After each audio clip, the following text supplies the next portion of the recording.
Okay, well, welcome to Time Management 101 Workshop. I'm Lisa Creed, your good news coach, and today I'm doing a recorded call so I can send this out to everybody, but let me just kind of go over a few little housekeeping things just to kind of get us started here. If you don't mind, if you haven't already, I'm gonna mute everybody, I think, or you can mute yourself. I think there's only a couple of us on the call right now, but that's okay.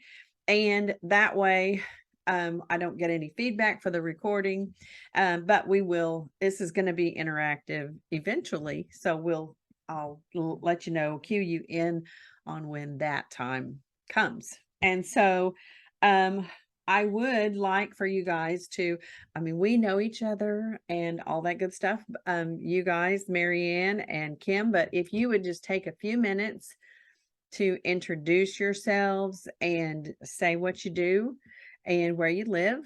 And I may have some other people who will be watching this from, all over the country. And so I would love for you to just share a little bit about who you are and what you do and how we can find you. Kim, why don't you start? Okay, well, I am Kim Foster. I live in the Fort Worth area of Texas, and I am a life coach specializing in the area of relationships and transitions. So that could be transitions through loss, transitions through business or a loss of a job, or even following a divorce. I love my work. I feel very passionate about it. I've actually taught classes on time management, but the reason I really wanted to get on this workshop today is that for me, time management has changed a lot. There's been so many changes in my life, and I need to set a different pace for myself and learn how to prioritize some of the things that I have been having a hard time prioritizing. So I think it's going to be a really good I love good that. fit for me today. Yeah. Awesome. Awesome. Thank you for being here, making time. Marianne. Well, hi, I'm Marianne Cole. I also can now say I live in Fort Worth, Texas with the new house. Um, I am a retired public school teacher, math, and have been for a few years now, but I have a business helping people, offering people home services like energy, cell phone service, healthcare sharing, and several other things. I have a large family, 5 kids between my husband and I, and 8 grandchildren and 6 siblings in the area. I'm currently working on remodeling my parents' home after they passed this last spring, with the intent of having that nice, beautiful home as a gathering space for all of my family. And cooking is a passion I have as well, and I want to use it not only to serve my family, but maybe in some part as a ministry. But I do very much want help with my time management, handling all the various things that I think are really important, and yet I don't tend to do the important things as much as the urgent things. So I am looking for your help. Awesome. Thank you, Lisa, for inviting me. Absolutely. Absolutely. I am excited. You do wear a lot of hats. We all wear a lot of hats, right? And I finally have just come to terms with the fact that I am going to always wear because I enjoy wearing a lot of different hats. And so when we are multi-hat wearers, we do have to ramp up our time management skills. I mean, that's just a given. And the good news, bad news is that it's never ending, right? I mean, you have, like you said, Kim, you've taught time management classes, and yet here you are because you need a boost, or you need a new frame of mind about things. And that's kind of where we're going to start today. So thank you guys for being here. And I want to welcome everybody who's also watching on the replay. We hope you will participate in some way. I'm going to try to put my notes together in a PDF format, so I will also send that to you in when I send you the link for the replay. So hopefully you'll have all of that with you as you're watching. So, all right. So we've got about an hour and a half, I think, ish to get started, or to be together today. And I've got notes over here, so pardon me while I kind of redirect, going back and forth here and back and forth. So you can also, if you think of something you want to add, or you think of a question that you might have, you can put it in the chat. I'm going to try to remember to check the chat, and if I don't check it in the middle, then we will for sure. I have a time for that at the end.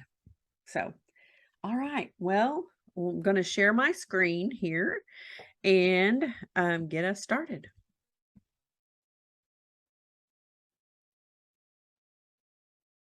Okay, can everybody see my screen? Yes?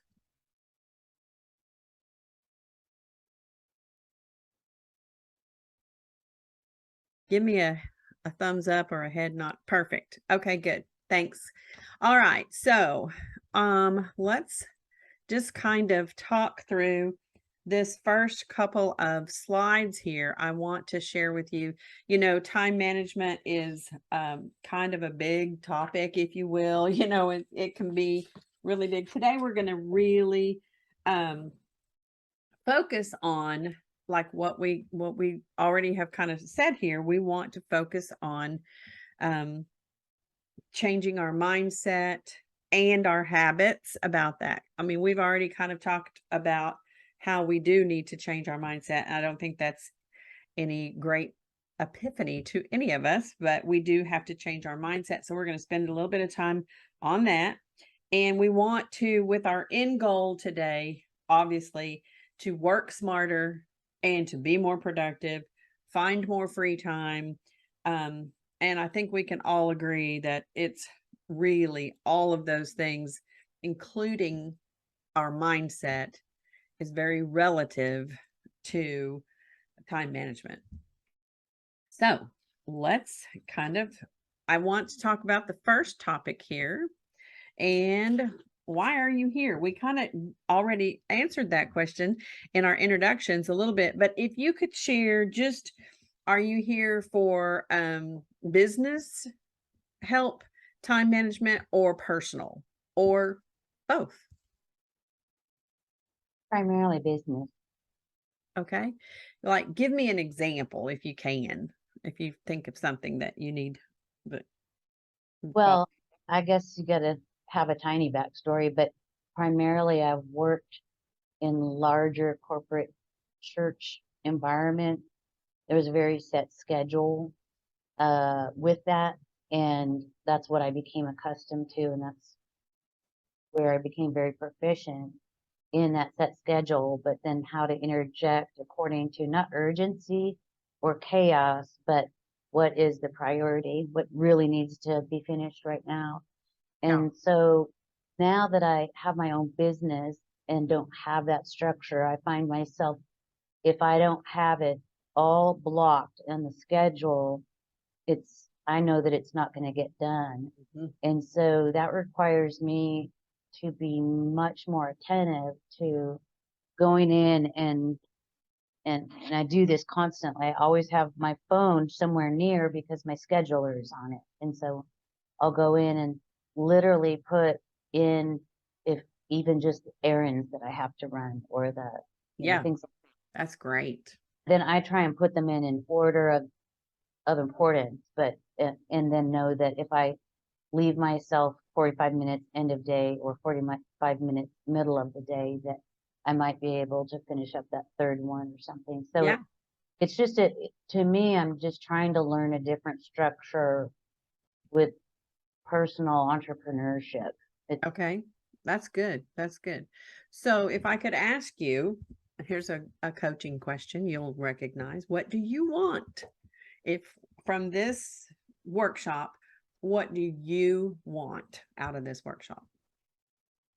I I do really well with frameworks. This is you know, kind of a checklist, or this is something that I've found very helpful in my own scheduling, because we're all entrepreneurs Mm-hmm. that are on this call right now. Yep. And so anything that's specific to entrepreneurship and anything that's specific to quick little tips that might, uh, I find those kind of energizing and inspiring. Okay. Cool. Very good. Very good. Well, so let's just kind of, I want to talk a little bit. I mean, I think we all can agree that time management is both personal and business, because obviously, and especially as an entrepreneur or self-employed person, small business owner, you have uh you are creating both of those worlds all at the same time. We are, all those things just bleed over into each other. Would you agree? So, whether your reason for needing more time, I mean, is um, maybe just to work smarter, to become more efficient, to make more money, to be productive. There are a lot of reasons why it's a good idea, right? But also, maybe you just want to work on another stream of income. Maybe you need to create some time to be able to work on another stream of income, or build a team, or create some, be it for you to be able to step out of part of your business and create some leverage, or, or maybe it's just all about personal time. You need time out of your business so that you can go do what you want, so you can be free to travel, or whatever that looks like. You want to create a life that you really love. And so, that makes that kind of a cohesive thing when we're talking about personal and business, how that kind of is just all layered together. So for even just, I'm here because I need some mental sanity. I know as busy realtors, we have, in the real estate industry, we are, typically walking around with our hair on fire. What's happening today? And so we tend to be exactly what I call it, is we're just putting out fires instead of really arranging our day, or, we just open our email and do what our email says to do. And we just, that's like the worst thing in the world that you can do, is be responsive and reactive. And we're gonna talk more about that. Okay. So I want to also kind of take us back to the big why. I know y'all have talked, probably you've heard this before, but ultimately, this whole conversation can lead us back to our big why. Why do I want more time? Why do I, what is it that really drives me? In order for us to really understand our mindset, our habits, our behaviors, we have to get down into the big why in our life, right? And so if we know that it is, I know some people say, well, I really just want to make more money. Money is what drives me, and success drives me.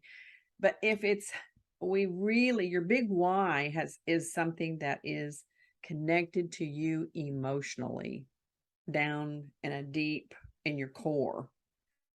Does that make sense? And because if it is a surface level, why am I doing this? When you have accomplished it, and I've met a lot of people like that. I mean, a lot of successful realtors who have built this great business, and now they're like, I got nothing. I have no challenge. There's nothing else. I mean, I've hit all my goals. I don't know where else to go from here. And, I'm making money, all those kinds of things, but they feel a little disconnected on the inside. They've lost that challenge because they've made that their big why, or they've confused their goals with their big why. Does that make sense? I think that's a common thing that that you see, And so today we are going to look at the question about this mindset and our deep why, if you will. And we're going to kind of look at it from a bird's eye view. This is something that, I know, Kim, you tackle this probably in life coaching. I tackle that topic a lot in personal coaching and business coaching. We go really deep into that subject because it makes such a difference. It's kind of a starting point. And so it really is amazing. It is fascinating to me that, that God connects our mind, our body, and our soul, and all of this emotional stuff. Our head and our emotions are connected at such a cool level. I mean, to me, that's just very fascinating to kind of explore. And it is part of what fuels me is seeing when those connections get cleared out or get revved up or defined, cleared, all those kinds of things. And so even our family of origin or how we used to learn or whatever, those things, we can trace all of those things back to how I behave today.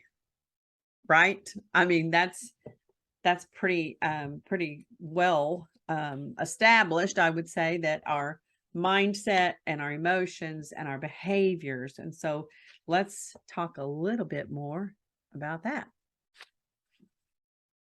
And so, of course, you probably are familiar with what a roadblock is, or a limiting belief. We're going to kind of dive into what opportunities that we can have to change if we look at our limiting beliefs. And so it really does. I mean, I think we all have them, right? We all got them.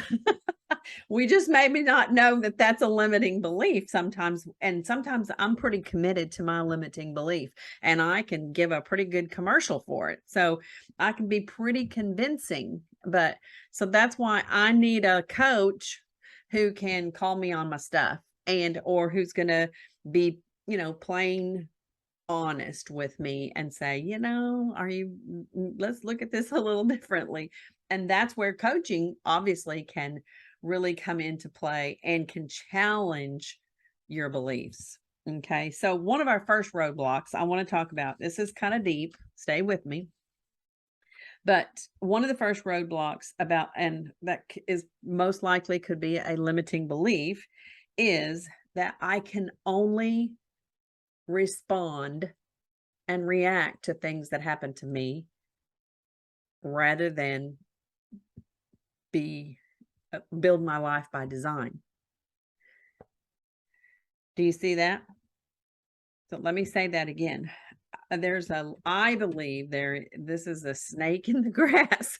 This is the limiting belief that holds us back and has everything to do with time management and really personal growth, development, all of those things, is believing that we don't have a choice. It's out of our hands, that we have to only be in a reactionary responding. I can only, life just throws things at me and I have to respond and react. And there are obviously things that are, take place with those circumstances, but we don't have to live there. And so that's what I want to talk about. When we are, how do you know? Let me just ask that question. How do we know when we have a limiting, that belief of, and I call it that this is as good as it gets? How do we know? I think, and maybe this is just for me, but maybe others could relate to it. But if I'm cognizant, if I'm very present with myself, that's the key, right? Is I have to be present enough and also humble enough to ask for help when I need it. Mhm. The humility part, I think, has been my biggest struggle because I was trained up to figure everything out on my own. And so I've kind of left that roadblock behind, but still find myself thinking it might be a burden to ask for help. Mm, Oh gosh, what if I have to pay for that help? mhm. That's an issue for me anymore. Gotcha.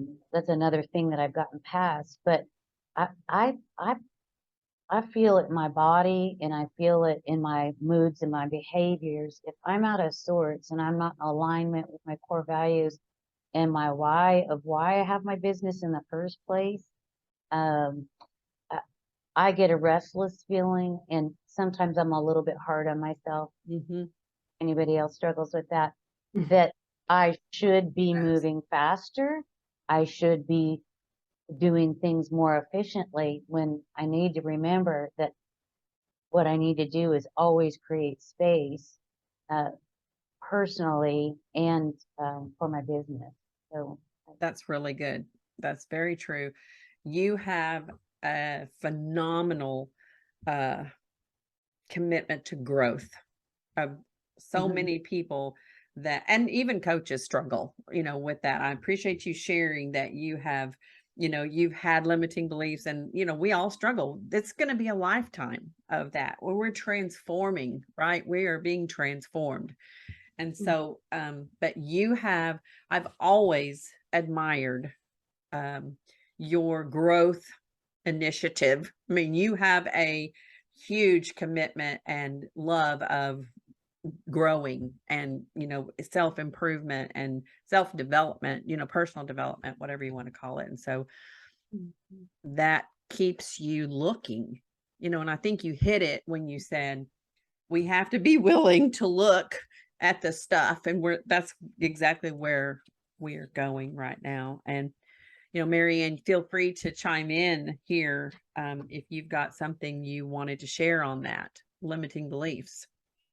Yeah, I hear what you're saying, and uh, um, I think for me, I just need to get still or sit still long enough to give thought to what do I value, what's important to me, rather than just be productive, doing things. Doing. We need to, Yeah, yeah, and that's so good.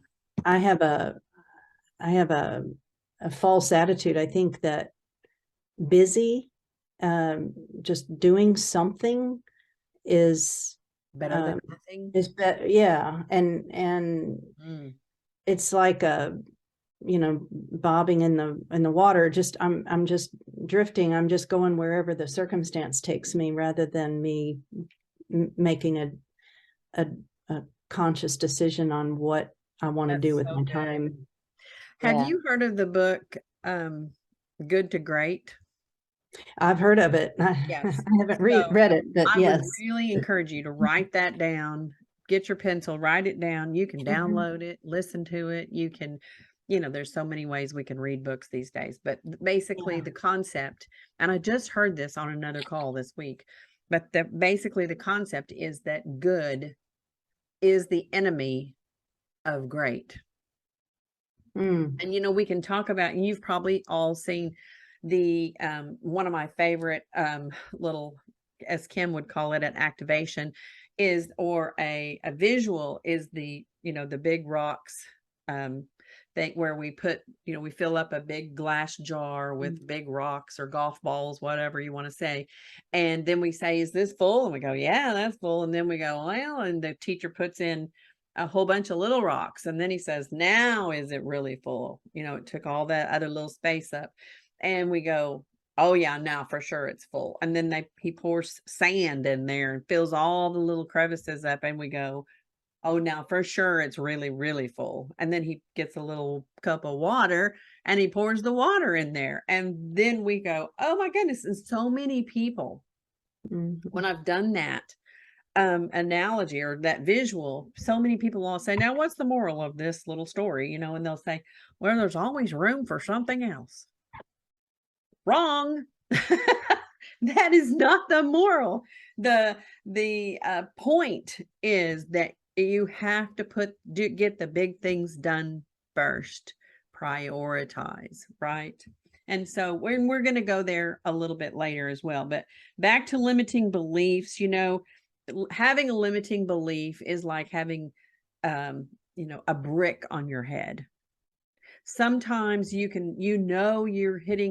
have a limiting belief if you're feeling stuck, if you're feeling like you're just hitting the ceiling, you can't get past this place in your business. You can't, you seem to hire and then those people leave, and you've got this ceiling where you just can't get past. And so there is most likely some kind of limiting belief that is buried under there. And so we're going to kind of explore that perception. And so, we can also I love the victim versus accountability theory here. Also, you might be stuck in a limiting belief if you hear yourself saying things like, well, that's just not the way that it is. This is not happening, or we're in denial. I can't talk about that today. I'll have to talk about that tomorrow. We have the Scarlett O'Hara syndrome where we just want to avoid, right? Or it's not my job. Nobody told me that, this is that. There is some sort of a victim or limiting belief going on behind when you hear those words coming out of your mouth. I was really just never given the chance, and it's not my fault. Well, and I know as realtors, we say, well, it's the economy's fault. It's the market's fault. It's somebody else's. So we're projecting, and we are, deflecting, basically all those things. We're in denial, and we just project those other things onto either other people and continue to believe that it's out of your hands. And so, but accountability, if we are in accountability mode, accountability sounds totally different, right? Accountability is focused on options, solutions, and actions. I used to have a sign on my office door that would say, don't bring me a problem unless you're bringing me a solution. Don't come in here to complain unless you got a solution to go with it, or I'm going to put you in charge of the solution.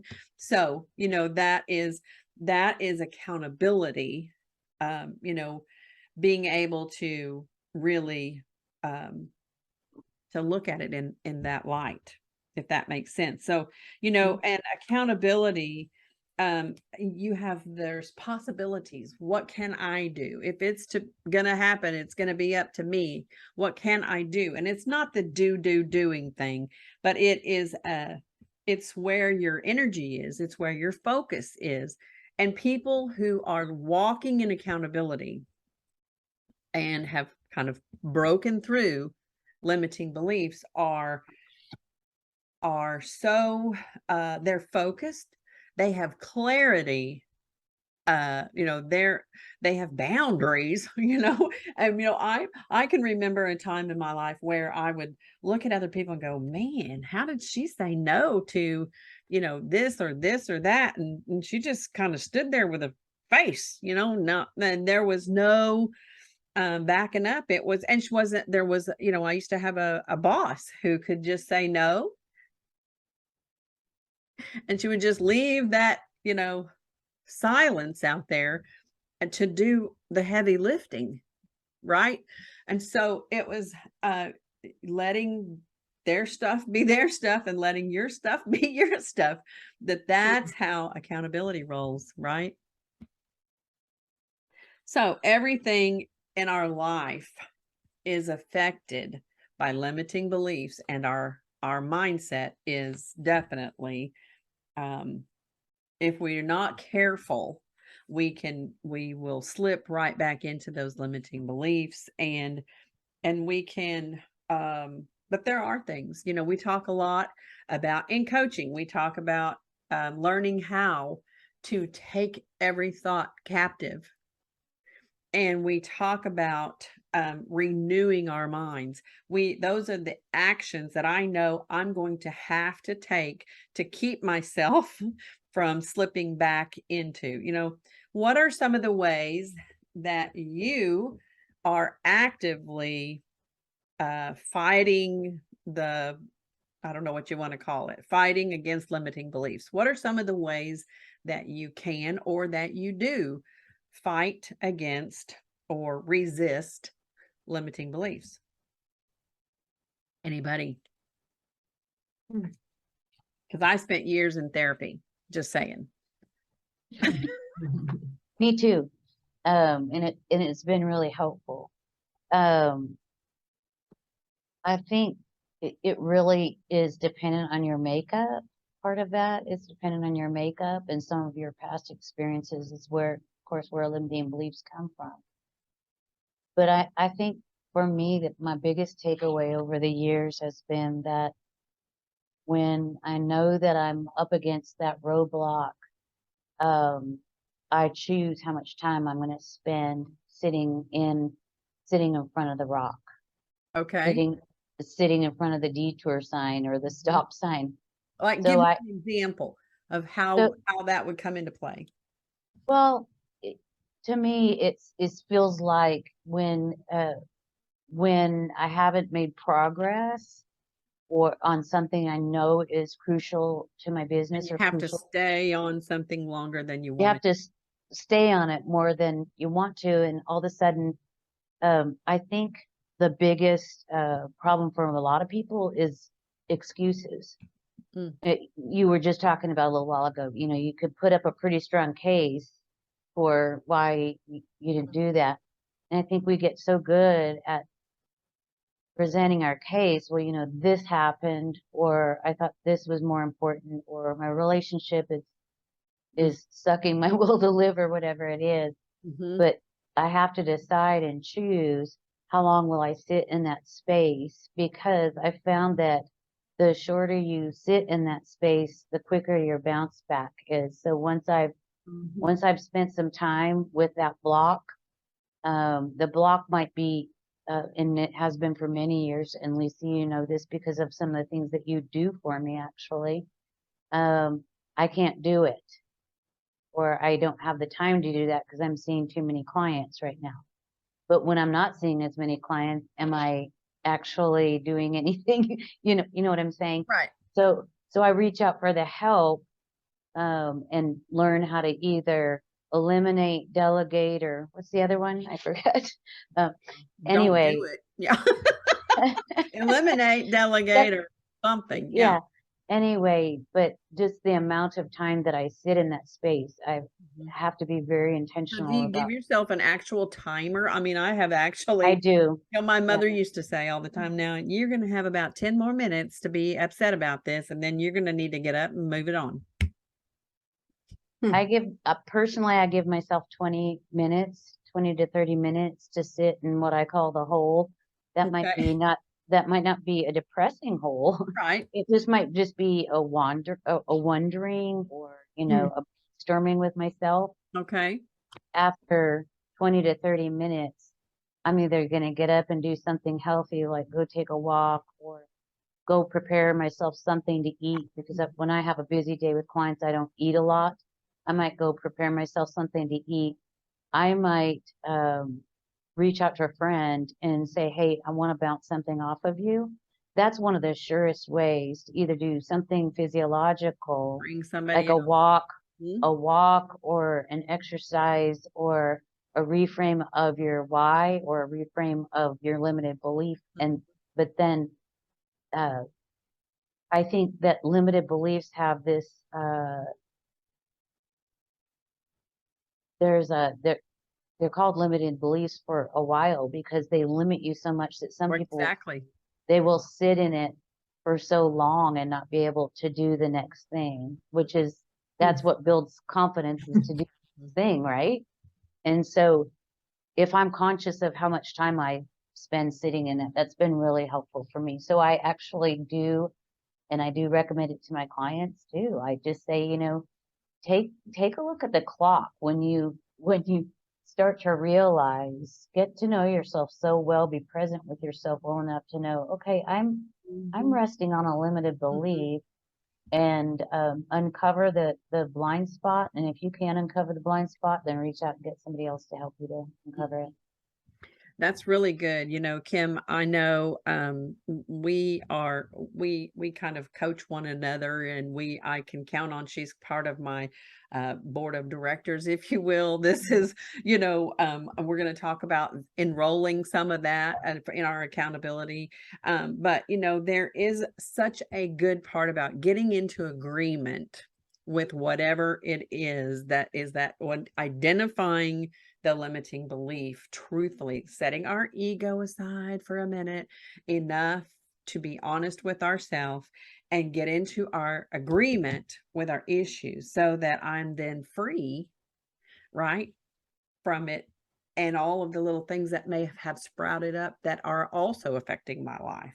You know, it kind of is like a little weed that pops up here and there, and then there's a little trail of something else over here that I didn't even know was attached to that, but it is. You know, it all kind of roots back to the same limiting belief, and it can really, if we have so many roots, any wild things or weeds going on, the real me is going to struggle to get the nutrients, right? I'm the flower that needs to bloom, right?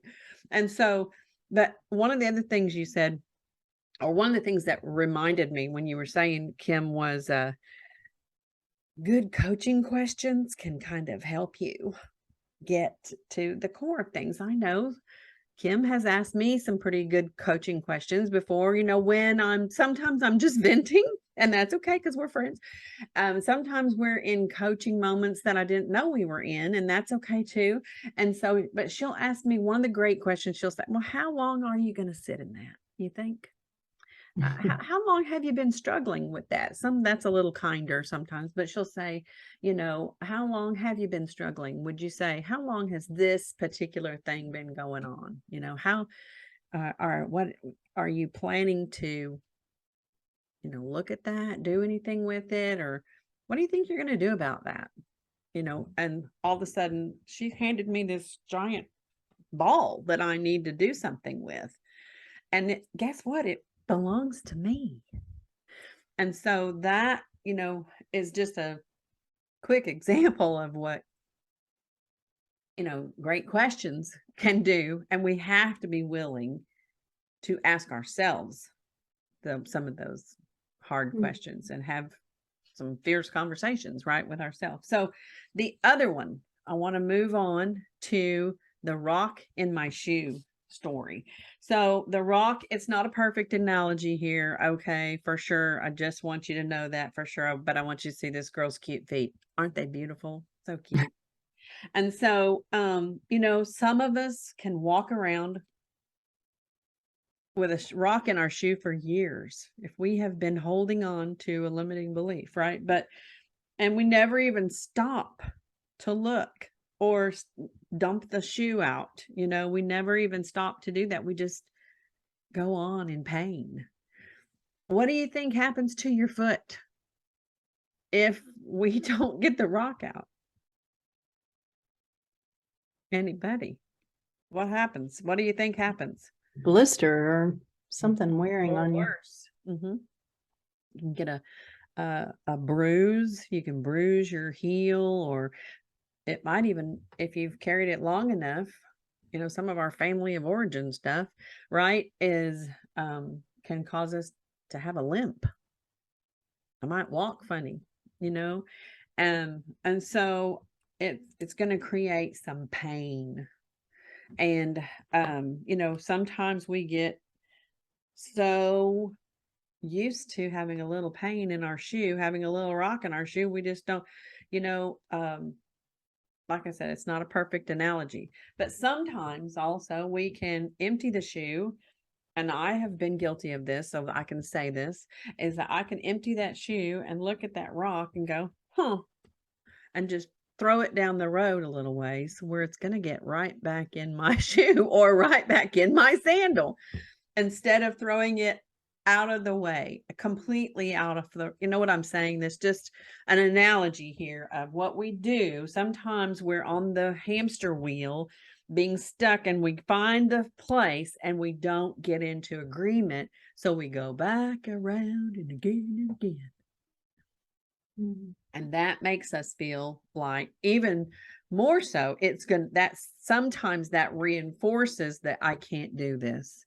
This is not my fault. I have tried, but there's nothing, you know, and then we get to the horrible place of this is as good as it gets. That's a very sad place to be. And so, you know, I think some of us, again, you know, we've got limiting beliefs that can affect us greatly and can affect how much improvement, how much change can we make. And so in the light of that, you know, what we call doing the same thing over and over again, expecting different results, we call that insanity, right? And so that's the definition really of insanity. But okay, so I know a lot of you are probably thinking, I thought this was a workshop on time management. We've been really spending a lot of time on mindset, but it really matters. This is so connected. Can you see how it's connected to changing your belief about your time and about, yeah, good. Okay. So I want us to circle back into that first limiting belief of that I must just respond and react and I need to live in reactionary. I can't really do anything about what life throws at me, which may or may not be. We're not in control of everything, but we are in control of ourselves, and we can we can change our limiting belief to building our life. I can build a life by design. That's what we want to replace, that limiting belief of that I just have to take everything and be reactionary and respond, you know, accordingly. I'm just going to take it like it is, comes, and do the best I can. We're going to change that into building a business, building a life by design. Okay. So, and of course, from there, that's going to help us to move from that fixed mindset to a growth mindset. And if we approach time management with this whole thing in mind, it can really start, you'll start seeing big change, because our time, our habits, our thoughts, of course, is all going to start with our mindset, our thoughts, our habits, and then our actions and behaviors, right? That's how that works. So we can move, I want us to move right into that growth mindset. So here's what we're going to talk about. We're going to talk about changing our habits. You know, we've spent quite a bit of time today now talking about being able to, how we can change our thoughts and why we need to, right? But now let's talk about some of the habits, which of course are going to affect us. And so our time management mindset and the strategies and skills that we need to do, I want to kind of introduce you to some of those specific to time management. One of those, the first one, is personal policies.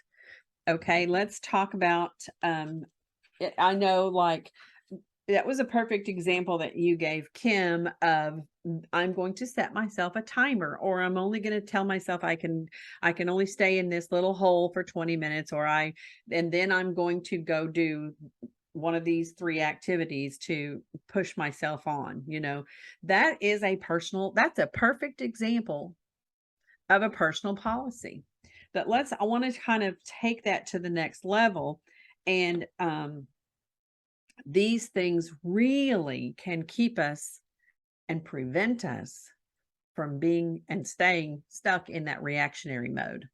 Okay. If I have a personal policy created ahead of time, that I can lean into that in my business or even personally, then I can lean on it. You know, I can go, it'll be my go-to. So I'm just going to decide that there are a few things that I need to change, and I'm going to institute or develop, whatever you want to say, these personal policies. So let me give you some examples. You need to decide on when you're going to work.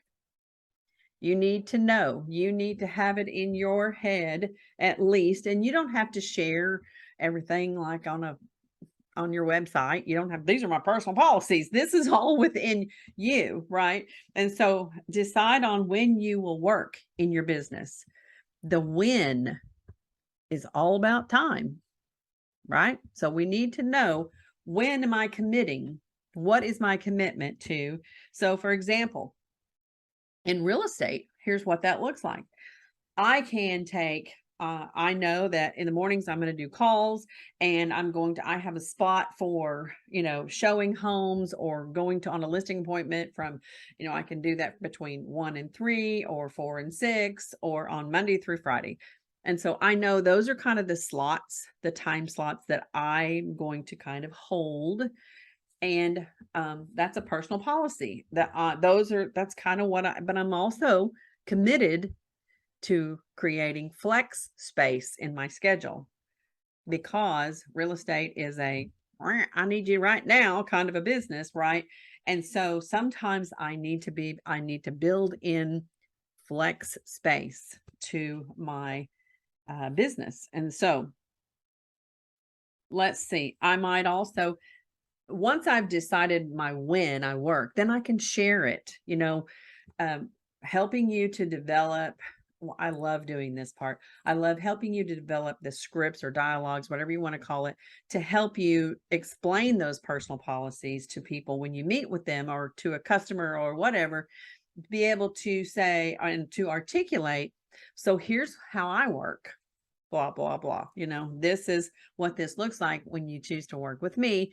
I could be available to you. I'm going to help you get the house that you want. I can do this time, this time, this time. I can. I'm not going to focus on the I won't, but I'm going to help them in these ways. That's what I want to focus on. And I have no problem. I used to have a problem being able to say, so I'm available for showings. If y'all are, I'm available for showings on Saturdays between, 9 and 12, and then maybe between 1 and 4 or 5, even if we need to. And then on Sundays is usually my family day. And so if I have to, it's really the exception rather than the rule. But if I have to, I can be available. I will make myself available. If that's the only day that we can, our new listing shows up and we need to go right now, I'm there for you, probably between 2 and 4 on Sunday. And of course, if again, it's the exception rather than the rule, just so you know. And then they accept that because that's my personal policy. And so, but having that decided ahead of time really empowers you to stay out of reaction mode. So another example is decide what you offer. Decide what you do and what you don't do. One of my favorite things, I've threatened to make myself a bumper sticker or a t-shirt that says, just because you can doesn't mean you should. That's right. And so, I can try to be the jack of all trades. We know we said earlier that we wear a lot of hats, but we can't be all things to all people. It's just not going to happen. And we're not doing ourselves any favors by trying to be everything to everyone. But you can decide what you do and what you don't do, And so that's one of the things that you can sit down and kind of develop as a personal policy, is decide what you offer, maybe a menu of services, if you will, and that really does create clarity as well for you. Then the other little personal policy example is to decide how you will work. And so this is one of my examples here is, first of all, I work with, in real estate, I would always work with, I would say I always love to work with ready, willing, and able buyers.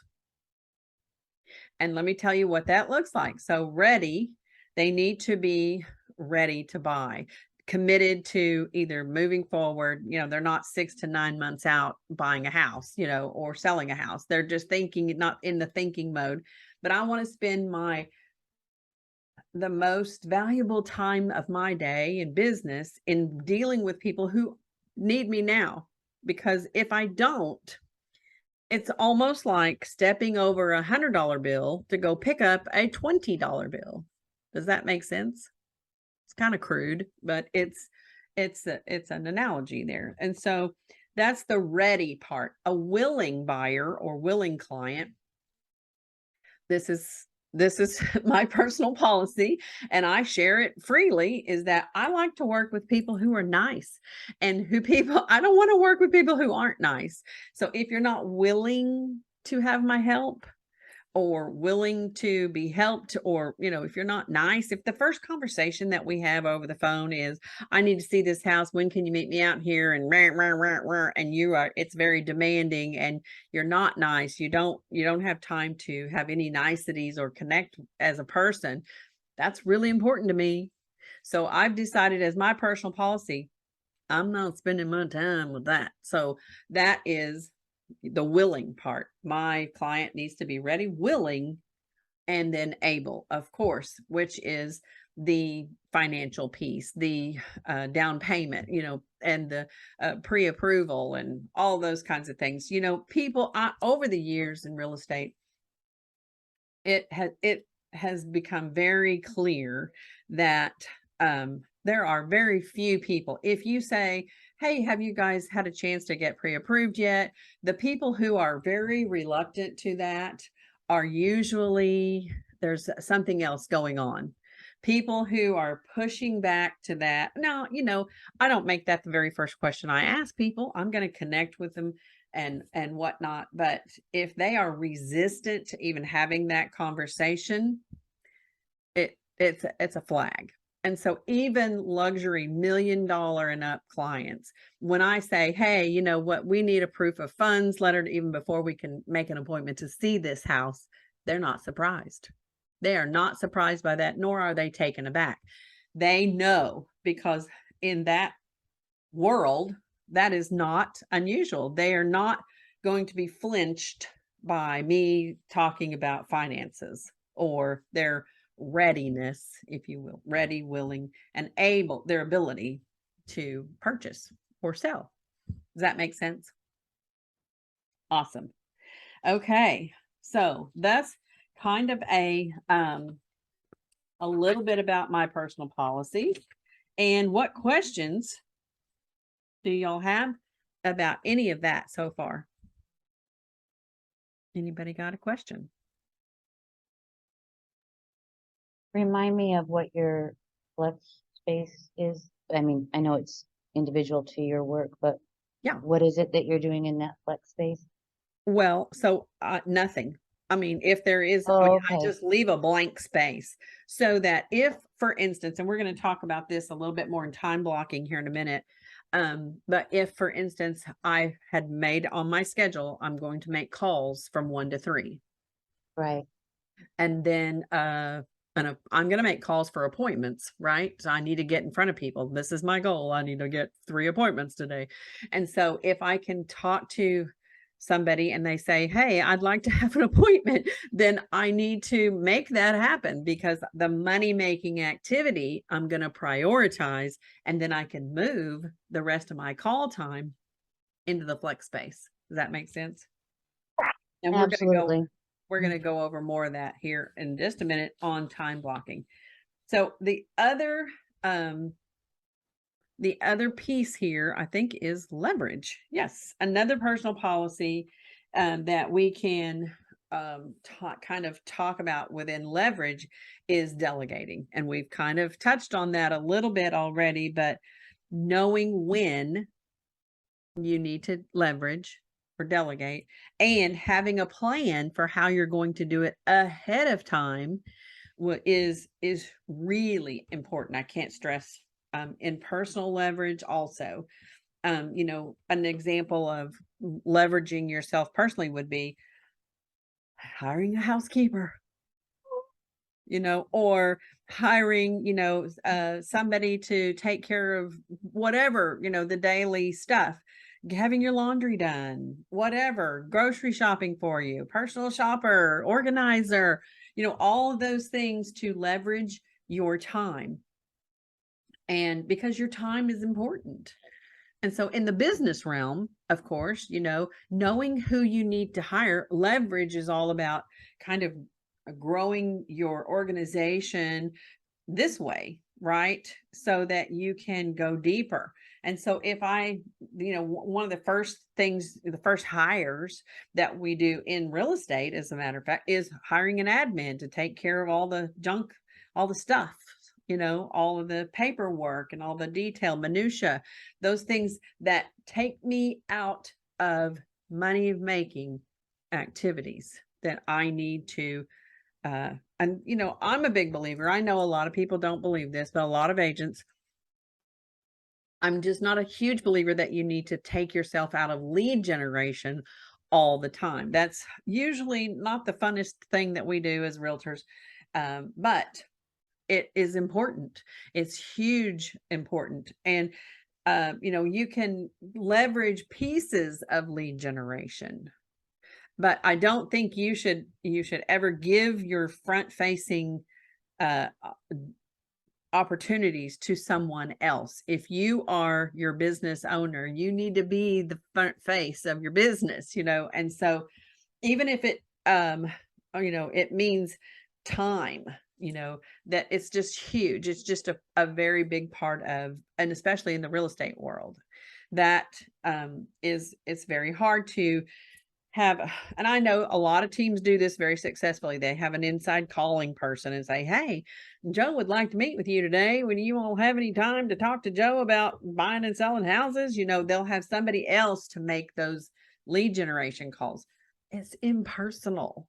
It's not, I want my business is built, and that in one of my core values is relationship and connectedness. And so I'm just not going to give that part up. It's okay. It might work for other people. Personally, it doesn't work for me. So I know that that's going to be a part of my day, my habits, and personal policy. Okay. Any questions about leverage? That makes sense? Awesome. How are we doing on time? I think 2:01, so you've got another about half an hour. almost 30 minutes. Yeah. Okay. So I want to talk about time blocking. This is another great practical tool for time management. And in order to really time block, you need to first commit to a calendar. So, I know that there are some people who have it on their phone and have it on paper and online and over here. And guess what? You are the people who don't show up when you're supposed to, because your calendar is everywhere. And so if you miss appointments, we only get that one chance to make a first impression, right? And so, especially with a new client, it's super important. And so I'm just going to say you need to commit to a calendar. I don't care if it's a paper calendar. You can, or if it's going to be the one on your phone, if it's going to be that Gmail calendar, it's great. Just commit to one and keep it. And then you will have to build a wall around not using anything else. And that, you see, is a personal policy. I use this. And so, and then so let's talk about the calendar for a minute. I do what's on my calendar. That is the other personal policy. That is your commitment to, you need to be able to say that with belief behind it. I do what's on my calendar. If it's on my calendar, it's going to happen, whatever that needs to look like. So what are the challenges with that? What are you feeling right now? If you put something on your calendar and it doesn't, are you wishy-washy on that? What's happening?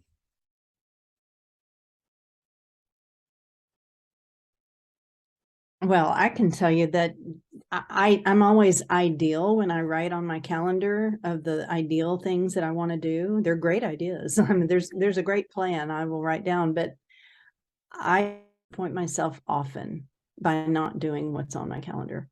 Okay, how many things are you putting on your calendar to do every day? Oh, um,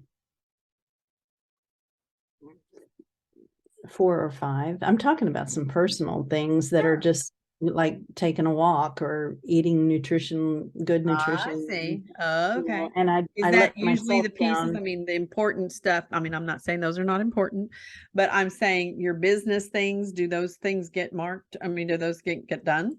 Not, Not always. no, I'm not good at it. I'm not Okay. good at it. Okay. Yeah. So what happens in that moment? Let's think about it for just a minute. What happens in that time frame when now it's the rubber meets the road? So today at 8:30, I'm going to take a walk this morning. What happens? Talk me through that. I talked myself into saying I would much rather sit in my jammies with my coffee on my couch reading my Bible or talking to Tim. Mm-hmm.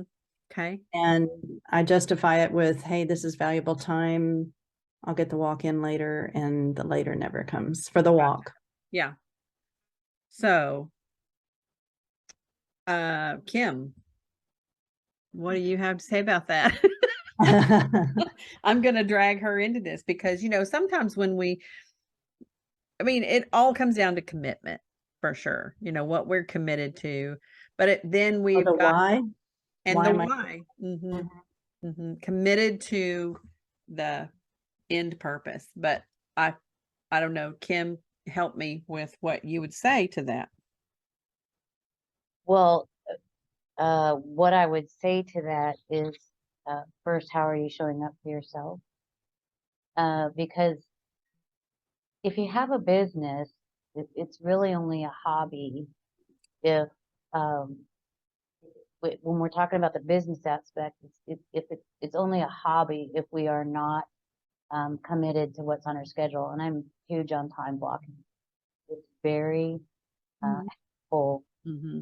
But how do you stay committed to it? I, What I happens? don't I don't make too many commitments to myself because I know uh, one day I might, I struggle every once in a while with bouts of fibromyalgia or some arthritic stuff. So on the days that I feel low or in pain or something like that, I know that I can probably still get 2 or 3 things done that are important. But usually what I'll do is before I go to bed, I'll go and put some things in priority on my schedule and block that hour out. If I don't, that's where it leads to such disappointment because you've just let yourself down because you've not committed. It would be just the same as if I said, okay, do you see what I'm wearing here? And you don't know it, but I'm wearing a walking outfit of going walking. Mm. Did I walk today? I have not.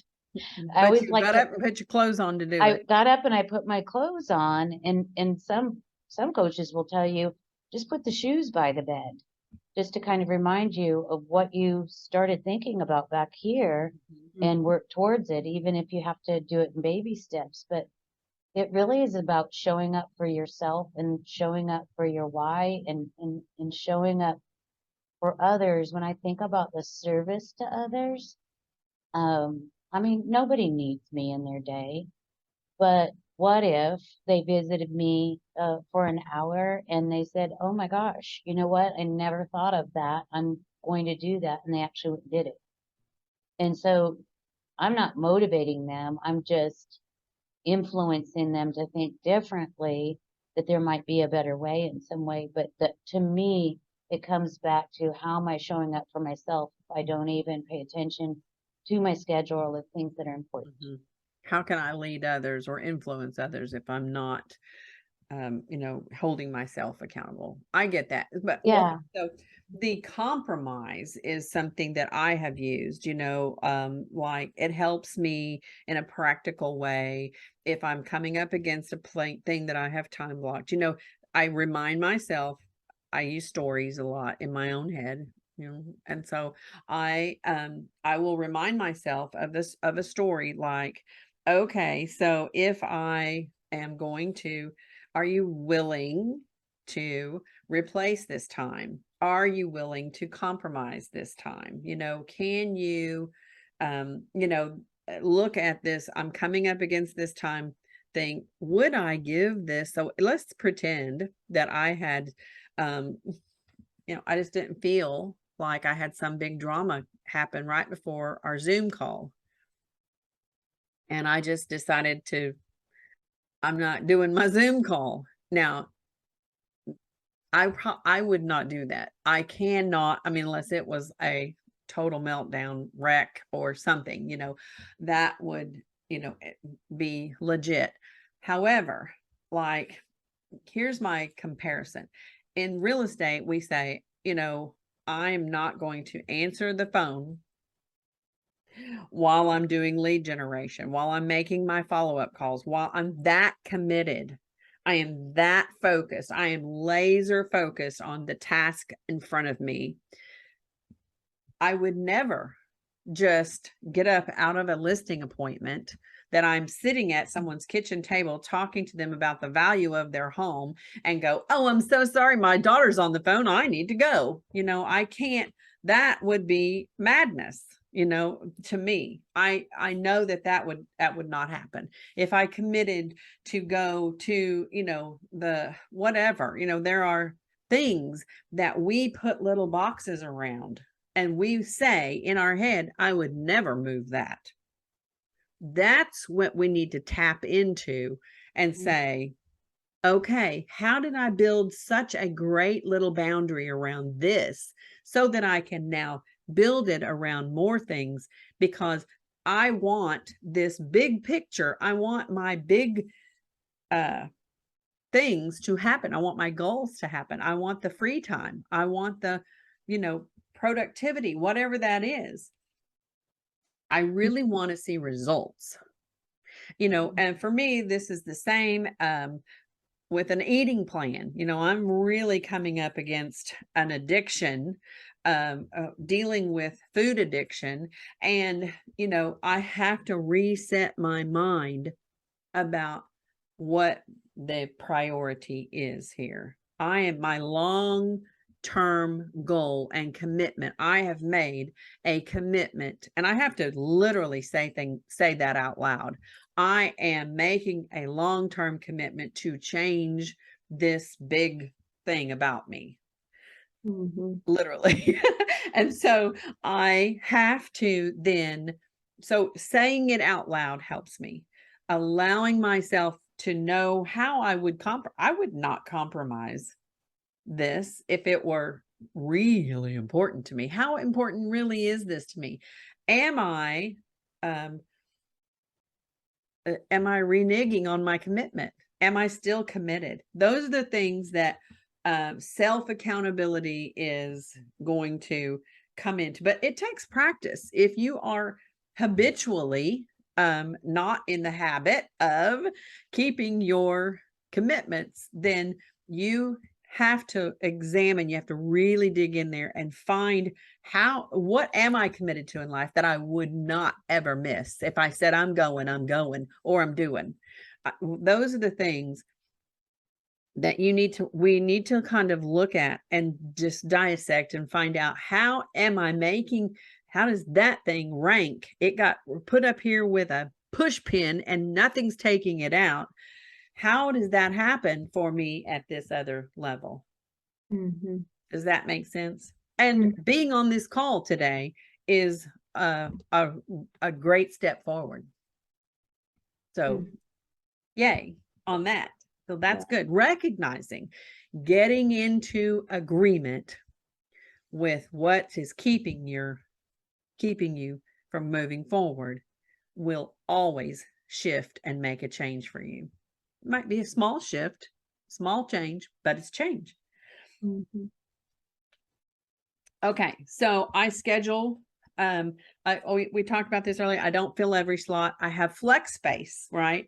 I leave that flex space. So in case that I do have to go make another, and in business, I make that decision. I make a personal policy that if I'm going to erase this time of lead generation, which is a committed activity to my weekly, daily calendar, if I have to replace it, if I have to erase it, I'm going to replace it so it can go and be plugged right back into another flex space. So just an empty spot on my calendar. Does that make sense?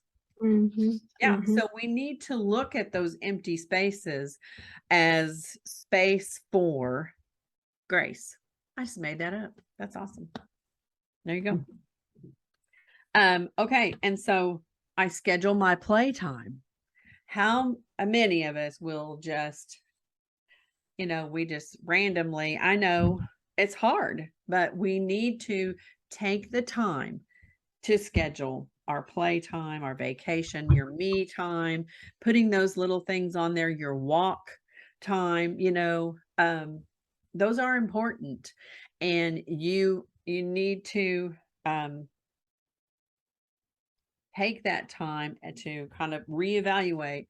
What is my level of commitment to my me time? Is it just get to slide off? Then maybe I need to do a little bit more work on my me time, commitment. Okay. And then there are time blocking is really, one of the very best, most practical ways for you to really, change your time management skills. And so we can work really, that's something I can delve into just on a whole other coaching session, just specifically on time blocking and building personal policies. Those are things that really can help us move away. So tell me what is the enemy of time blocking? Any ideas? The enemy of time blocking might be, we've kind of already talked about, commitment, non-commitment. That is an enemy, too many things to do. Procrastination is a huge enemy in a general way, right? I know in real estate, call reluctance. I don't want to be hung up on.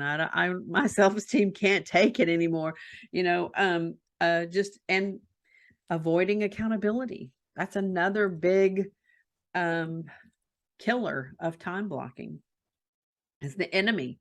Interruptions. It's like, I said earlier, when my paycheck depended upon how many phone calls I made and how many appointments I, held, let me tell you, I got pretty serious about my time blocking and my phone call time. And I put a sign on my door, don't bother me, I'm making calls right now, or whatever, and that helped me. It's kind of like the whole putting a sticky note somewhere, that helps you remember something. It's also, you're going through that visual of, and you're going through the physical, going and, putting it on the door. And you're having to, what's happening in your mind when you put that note on a door? You're having to go through what if somebody sees it? What if they think I'm bad? What if they think I'm mean? What are they going to think of me? And you have to work through that. So what?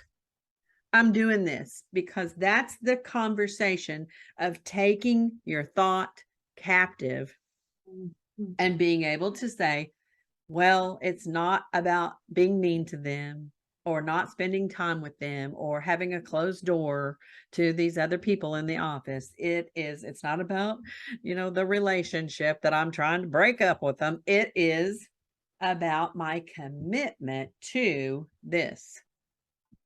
Does that make sense? So that is, and really, there are some really serious people who, they don't answer their phone, even if they're making phone calls, they're making 50 phone calls to try to get people on the phone, and they will not even answer their phone if somebody's calling them back. I'm like, I thought the point was to talk to somebody today, but they are laser focused, and then they got that done for the day, and those people can then be calling you. It's amazing. That is an example of building your business or your life by design, right? And rather than in response to. Okay, it's also, of course, you're just the better fence that you can build around your time blocking, the better. So we've kind of come to the end of, we've talked about personal policies, we've come to time blocking, and now let's talk about, I want to give just a few have a little discussion on systems and strategies that I use. Okay.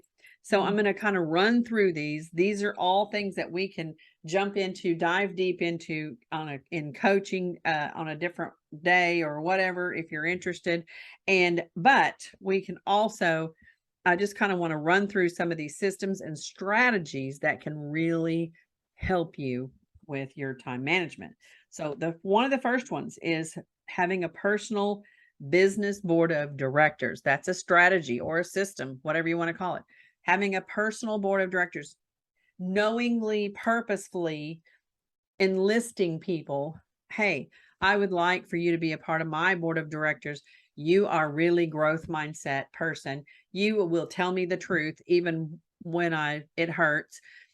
I need that. I need that accountability in my life. I'm attracted to that. I want more of that. So I'm not going to surround myself with people who struggle with time management, right? I don't want to, obviously everybody has their struggles, but you don't want your board of directors to be people who are going through the same thing as you are right now. You need someone like a mentor, being able to see those tail lights in front of you, right? You need somebody who's a little further down the road.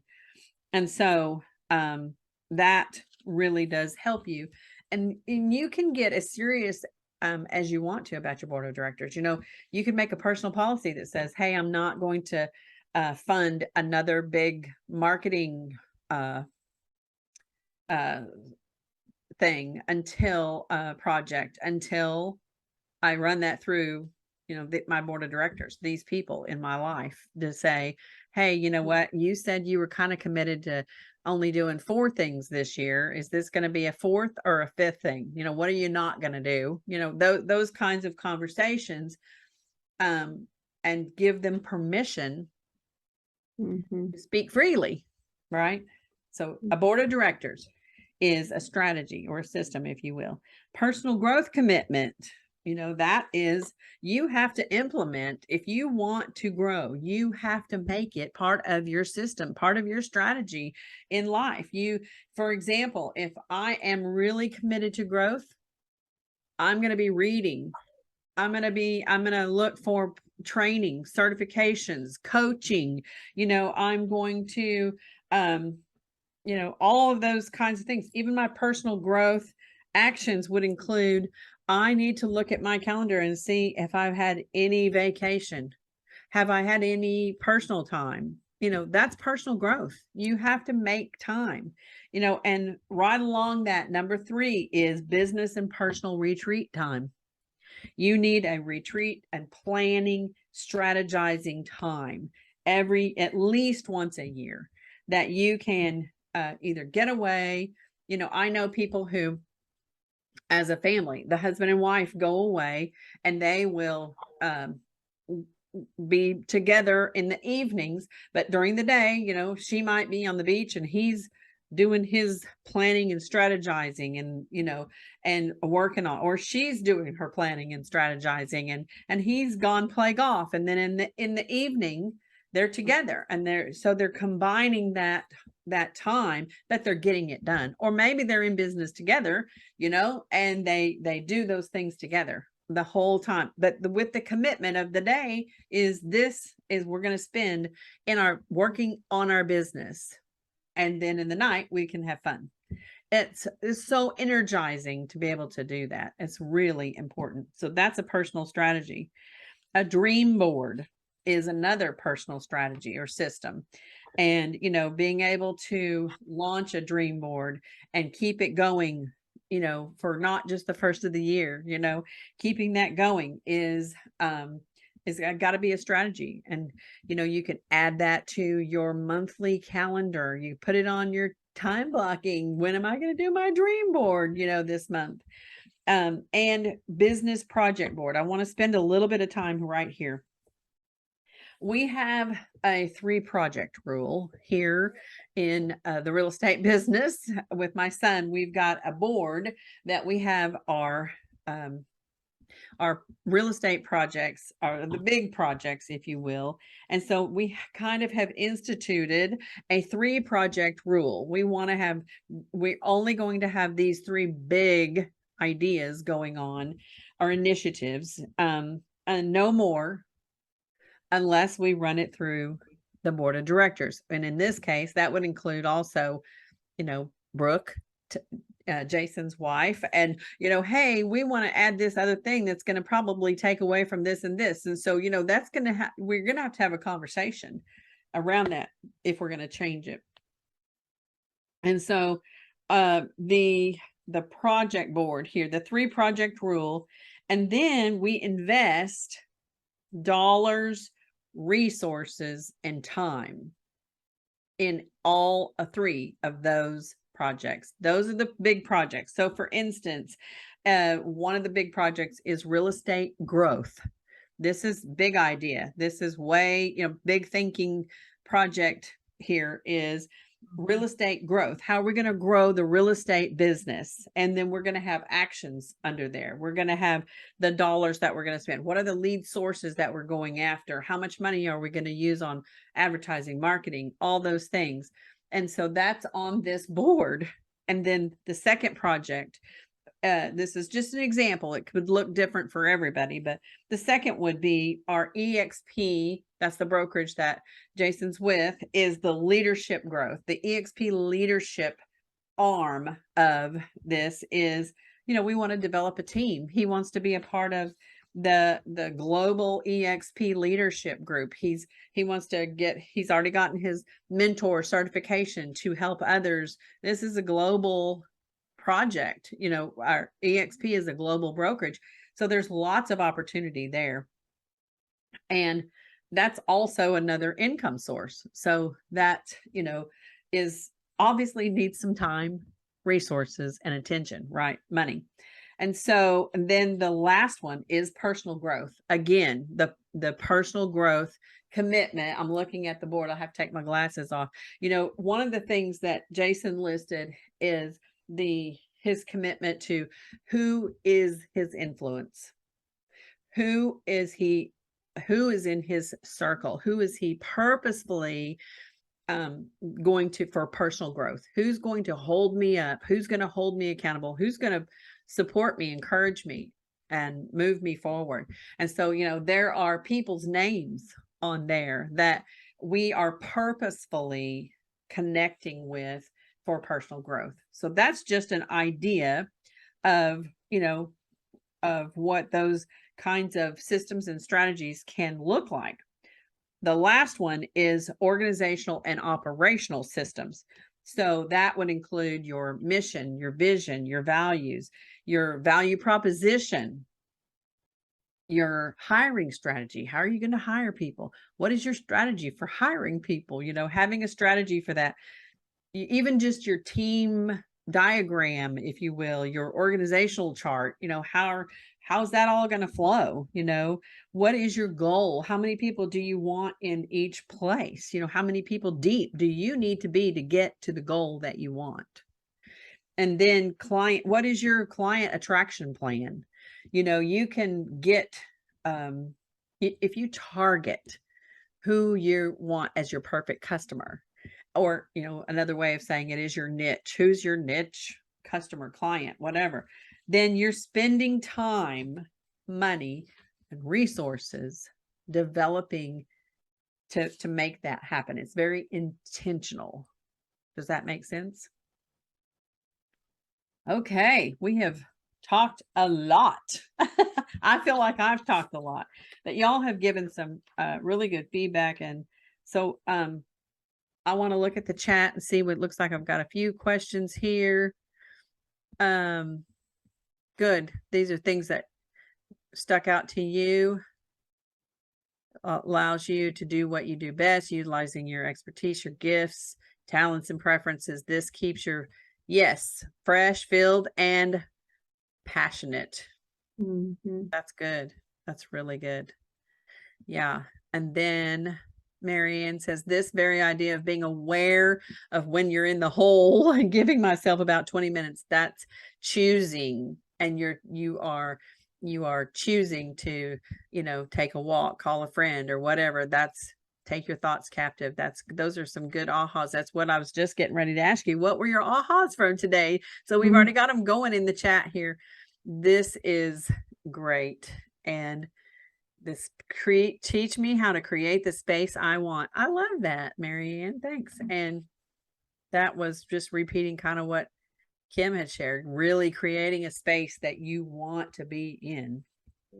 That's good. That's good. I liked your word about the agreement piece, Lisa. I thought that was it just, and it.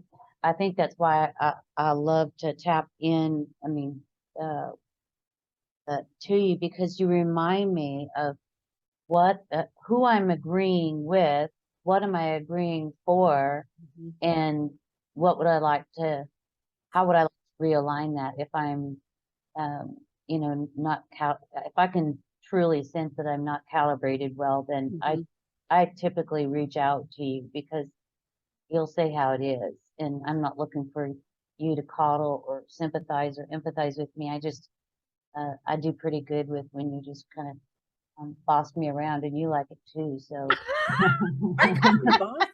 right here on our recorded line. Thanks. Sorry. Anyway, I love it. I am bossy. I'll own it. Yeah, I am totally bossy. Yes. If everybody would just do what I say to do, everything would be great. Right? Just kidding. Okay. So we can really dive into what time management skills can do for us. Thanks for sharing some of that. And how are we on time? Again, Kim, what's the time? 2:30.